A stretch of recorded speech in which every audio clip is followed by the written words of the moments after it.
Croeso pawb, welcome everyone. Today I'm down with Greater Celandine, Llym y Llygad, and I thought I would chat to you as I harvest some for my Verruca and wart ointment.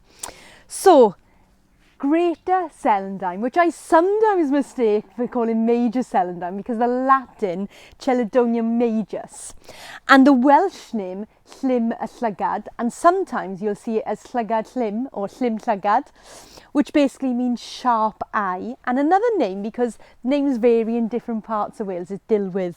Now I find it interesting, the sharp eye, because the one thing about Major Celandine, it's renowned for being medicine for the eye, for the skin and for the liver.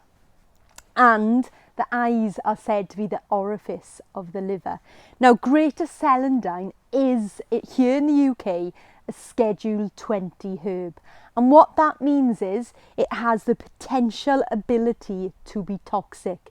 So quantity is key, and it can only be used and worked with by a professional herbalist, and the dosage is given by strict guidelines to ensure that it's not given in potentially toxic doses. So you wouldn't work with Greater Celandine with Llym y Llygad at home, but you can work with Llym y Llygad with Greater Celandine at home externally.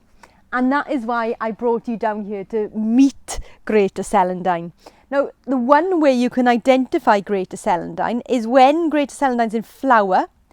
The flowers look very similar to Lesser Celandine, although this is a member of the poppy family. But when you pick a leaf of Greater Celandine, it excretes, I'll do a close-up so you can see, this bright yellowy, almost orange really, liquid sap. And if you put that sap onto a wart or a lump, then it is said to be gone within 3 weeks. So I always have a plant here, as I often get lumps and warts on my skin. My partner says it's my inner witch coming out. But I find it great, and that's one of the reasons, no pun intended, Greater Celandine, that's one of the reasons that Greater Celandine features in my Verruca and wart ointment, along with lemon balm and the tree of life. Now internally, as I've mentioned, this is a very, very bitter plant. So that tells us that it's going to be useful for the liver. It's also useful for the skin and also useful for the eyes, hence Llym y Llygad, which means sharp eyes. But we're not talking about using and working with this plant internally, because that can only be done by a qualified practitioner, as is a Schedule 20 herb. But you can do what I'm just about to do, which is simply chop the leaves to make sure that the external, as much as the surface area is exposed to the oil as possible, and I'm going to be making an oil. So all I'm going to be doing is chopping this, making an oil, mixing the oil with some lemon balm and also some tree of life.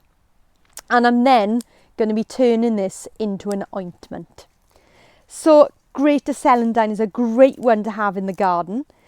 The sap works extra well if you use it fresh. So if you're someone like me that your inner witch tends to come out and you have warts, lumps and bumps, then Greater Celandine is a great addition to the garden, because you can use the sap fresh on all those inner witchiness that is coming out of you.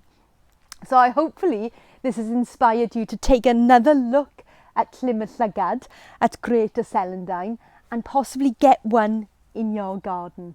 If you've enjoyed this video, then it really helps me if you subscribe and like this video, as that helps push the algorithms further to get this information out there, so we can all be creating, growing and foraging our own medicine.